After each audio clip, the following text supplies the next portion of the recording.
Everyone, this is PJ Dudek here to share a little information on chapter 4 of Dune Messiah.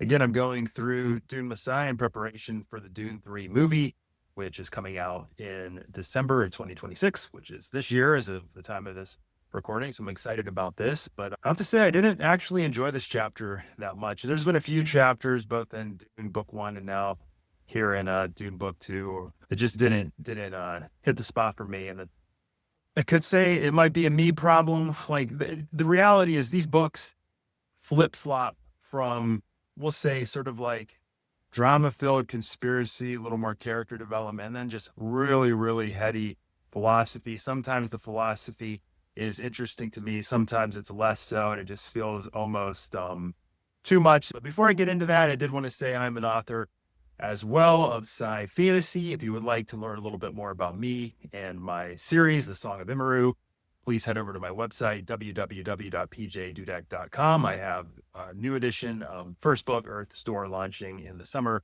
And I have Crimson Light, the second book, brand new, coming out this summer as well. So sign up for the newsletter there to stay informed. And looking forward to telling more about that. So this chapter, the best way I can describe it is we got a whole bunch of people, some of them less relevant just simply because they're new characters and I'm not sure if anything's going to be done with them yet. So I'm not going to talk a whole lot about those. Others very relevant. So the most relevant, of course, is our buddy Paul Atreides, Emperor of the Universe. We also have Irulan, his wife in name only. We have Chani there. We have Stilgar, his old Fremen general buddy. And we have Aaliyah, his Bene Gesserit super sister. This conversation and this whole chapter, I think, is trying to make the point of how you can have a really dramatic event like Paul's takeover of the universe.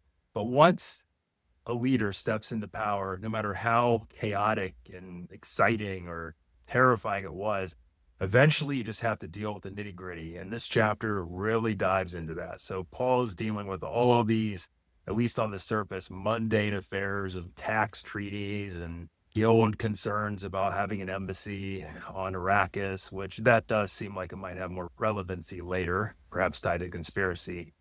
And you just see how miserable Paul is, honestly, talking about all this stuff. And Stilgar, too, he's kind of pushing for results where Paul's philosophizing and candidly overthinking everything here, but that's part of his character. And frankly, I'm a little more like Stilgar. I'm like, get it done. And so Paul was driving me kind of crazy. Anyway, eventually a more interesting topic comes up that harkens back to some of the older chapters, and that was the Bene Gesserit like, well, Paul, are you going to produce an heir at some point? And of course, Chani has been unable to, and this is dismaying everybody other than Irulan because she really wants to have Paul's heir.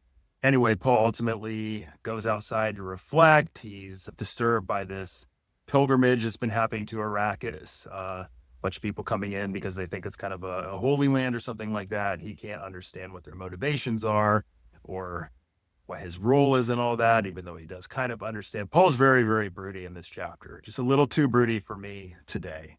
Eventually, Chani comes out, calms it down, and says like, hey, this whole heir thing, we got to keep talking about it. He goes in and Irulan asks again about it. And he says, basically, sorry, no. And she's pretty frustrated. She also finds out that Paul still hasn't caught on to this whole conspiracy thing, which she's pleased about. And that's how the chapter ends. So again, this one just didn't work for me. I thought there was just got a little overboard in trying to hammer the point home that politics and leadership in the end can be not very glamorous, borderline boring, but in trying to showcase that, it made the chapter a little more than borderline boring.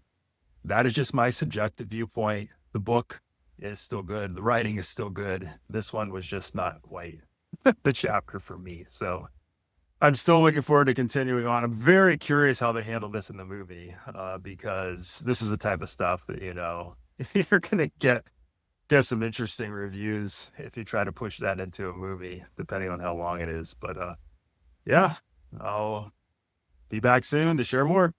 Till then, take care. Bye.